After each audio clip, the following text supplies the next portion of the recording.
Hi everyone, I'm Wafalango and welcome you all in Grammar in Detail. If you are new and not subscribe the channel, so subscribe the channel and press the bell icon to get some more videos about grammar.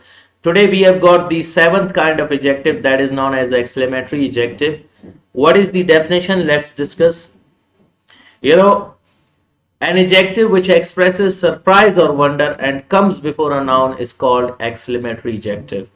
Exclamatory adjective, why I've written not adjectives, because that is one in number and that is known as your WH word, what. Clear? So that only works as exclamatory adjective. And what is an exclamatory adjective? An adjective which expresses surprise or wonder, which makes you shocked, is known as your exclamatory adjective. And I told you every adjective comes before a noun to complete its meaning, to describe it, its color, quantity, whatever. Clear? But here it is used to show surprise or wonder.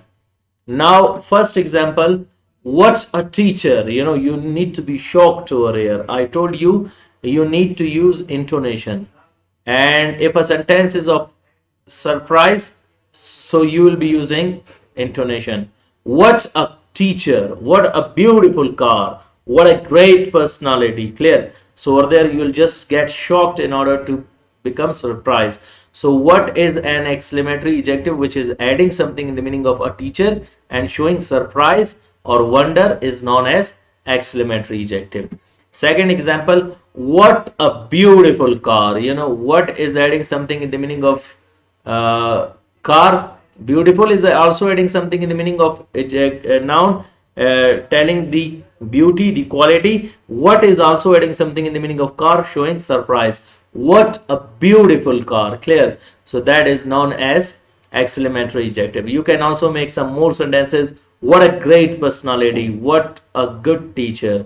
What a great lady. So you'll be making the sentences in the same way. You can use it for places. What a great country. What a great city. What a great teacher.